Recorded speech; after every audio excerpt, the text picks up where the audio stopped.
kagarii maallaqaan maraate jeus injira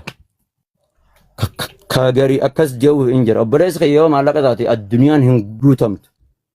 hanga feete mana ajaa'ibaa qabaadhu makiinaa VIP qabaadhu dhiiroo ammas osoo maare Ameerikaatti osoo akkas ta'eefaa jettee yaadda addunyaan hin guutamtu aanarra dhugaa kiyyan isinitti himu atiin beekaan maraatti atiin maallaqaaf jecha taate atiin akkas taate naan jettus dhageeffadhu atiin fayya qabda naan jettus dhageeffadhu ani nama waggaa 2 miidiyaa kanarratti gama imoo kana barsiisaa turerraa alhamdulillah gaafan gama imoo barsiisan nagayaan hin barsiisaa se akka malee jechuudha waggaa 2 waggaan barsiisee qaraayisee jee deemeetan ahbaashii wajjin qabsoo goona gama imoo kana irratti dhageeffadha haqiiqaatti yoo dubbiitti dhugaatan isiniim yoo hagam xiqqaatte markaziin ani barsiisu barataa tokko guyyaa tokko keessatti guyyaa hangana keessatti garee janaajjanaa irraa namni garee janaajjanaadhaa achii dhabamsiisee ana haadhuma garee janaajjanaa ijaarte san hundaatu jechuu as deebise gara harkasaatti akka markaziin hin hirdhanneen halkanii guyyaa nama kana feesbuukaanis waatisaappiidhaanis gamaa gamana walitti fidee markazatti fidee as ijaara waggaa 2 kana keessatti yoo hagam xiqqaate qur'aana huruufarraa kaasitan qur'aanaan waggaa tokko ammoo naxaadhaan kitaaba bichatti barsiisutti gadi ta'a rabbi ijoolleen addummeessee ijoollee bilcheessee guyyaa sa'aatii 7 ilaa hanga sa'aa 8tti kitaaba aqiidaa bichaa galgala sa'aatii 3 ilaa hanga sa'aa 6tti kitaaba matnoota usuloo irraa ilaa hanga tafsiiraat ani walumaa galatti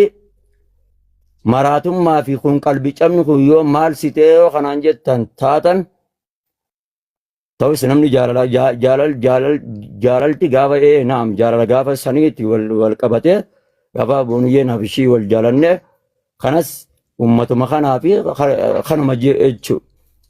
ta'ee sanii bira kunne andiis ani immoo qalbii cabni kiyya gaafa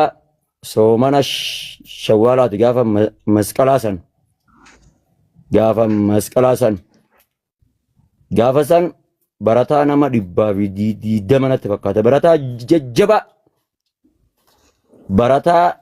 intala takka haadha fi abbaan suudii jiran ka bira akkanatti hin sossoone aqiidaa bichaa kitaaban aqiidaa habbaa 5 hifzii goggoosise intala san viidiyoon jedhunillee isaan birallee ga'uu malte waan ta'eef barattoota jajjabaa usula riyaada buluuqa tajriida kana hunda nama irra deebi'ee akkana gaffachiisa irraa jechuu barbaadeeti gaafan barataa nama 120 san dhabeessan gaafa san sammuun tiyyaadde hiikkattee gaafa san gaafa tuqamiinsi kiyya jechuudha achi asirraas walaa imoo walaa nama darasaati walaa nama markaza jani akkanumatti rabbiin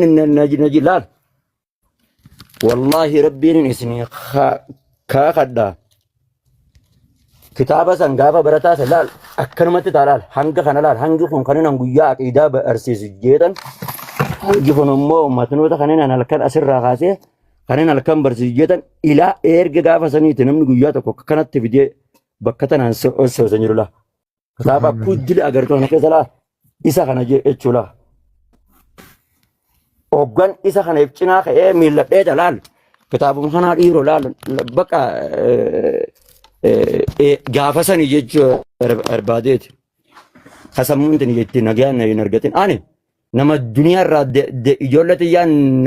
na beeka yoo bolola maallaqaati kanaan jettan kan taatan rabbiin immoo isin arga yoo rabbiilleen isin argasiisin waan fedhanillee naan jechuu dandeessan sheekota gaafadha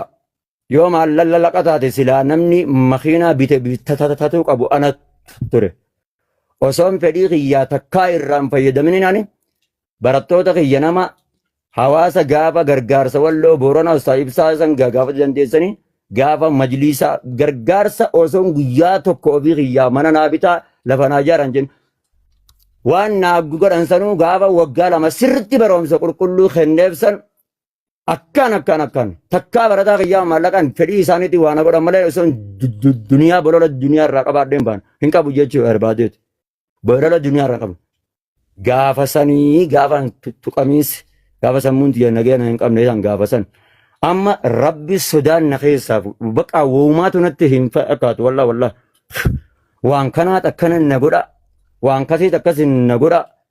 waan kanaat akkas achi na oofaan irraan beekan allahu alam hin beekan achi qabee as qabee achi deemee dhiiroo akka baqa wooman silaa dur silaa waan hojjedhu san hundallee baqa akka waan takkaa hin hojjetinitti na dura mul'ata jechuu barbaadeetu. Garuu baay'inaan immoo tanarratti ni beekan namni hundinuu akkaan xilaata ciisan naa dhabe baay'eedhaan qaba jechuu barbaadeeti. Bakka hundatti ta'e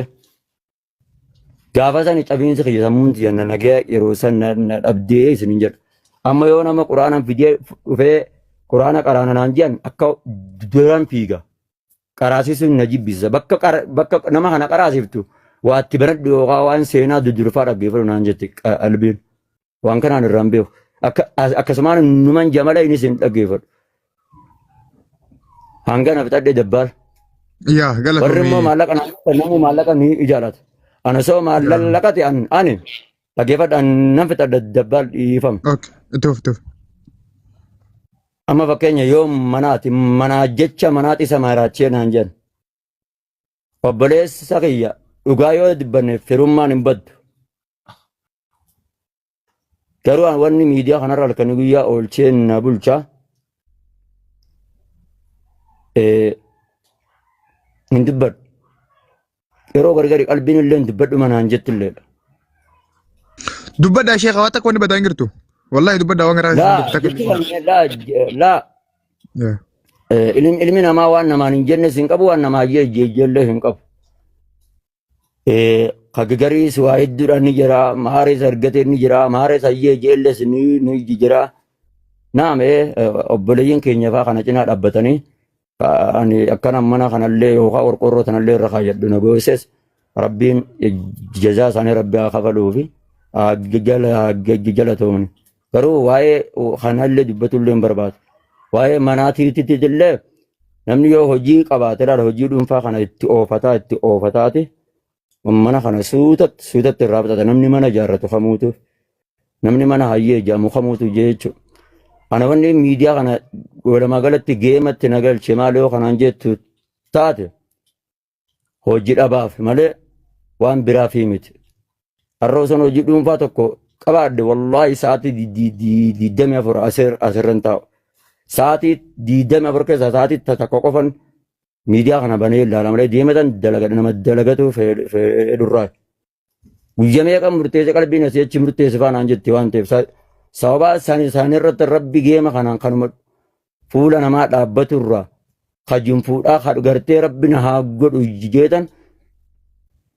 geema kanaa qabadheen isinin jedhu. Hang gesum. Wanni TikTokitti galee geema kana taphatu na godhu keessaa kanuma jechuu barbaadeeti. Fayyaade ni jirraa gaafii kan kennee wal qabeet musi deebisee jira yoo hubatte nu hubattaa wanni guddaa. Maafii waa lamaaf hin qabaddoo kanaan jettan taatan gaafa fuudhaan ilma namaati namni akkuma namni fuudha yeroo fuudhu aruuza guddaa godhatee akka sayyee jedhatee bakka ani jira miti. Taneessinuu ni beektan jeeta yaade soomana fuudha kiyya soomanan fuudhu san akkuma inni kaa godhadheetan akkuma waa dhabaatitti deemanii gaafa waa argaddan aruuza sii godhaadha mana kiyya garuu immoo rabbiidhaatiitti dubartii filatamtu naa kenne malee gaafa waa argadde aruuzallee bareechifadhee godhadhee muraada sii guutuu danda'ullee sii guuta jedhee kaayyadhe jechuu geema immoo waa lamaan kanaaf hin qabadhu jechuu barbaadeeti. yoo rabbiin na hayyee jawtaata wallah ilaha gammaatitti jechuudha bakkitti amma fakkeenya namni viidiyoo yeroo aruusaadha godhatan bar namni bar yoo beelluma takka illee yoo deemee kireeffatee waayyee jaame bar akka bareeduudha bar qalbiin nama namaa kun akka itti gammadullee numa jirti jechuu barbaadeeti sababaa waa lamaan kanaati jechuu barbaadee kanan geema akkanatti qabadhu na taasisa kana maaltu yoo maaree kanarraa si gale maaltu ta'a namni kun hundi ni yadheetan geema kana keessatti maali ni yadde hatta markaza kanallee soomana booda yoo rabbicha irraa na tolchu taate ittan deebi'aa jedheetan qaraatii tanallee ni yadde jechuudha wallahi rabbiin naaf shaahidaa silaa sheekan ittiin na argan kanatti taa'ee barsiisaa jedheetan niyyaa kiyya kana qaba jechuu barbaadeet lammaffaa ilmi namaati waa hedduudha namatti illee yaadaa waa hedduullee namatti hayyee jamaan ta'ee fi yaada baay'isallee kennullee hin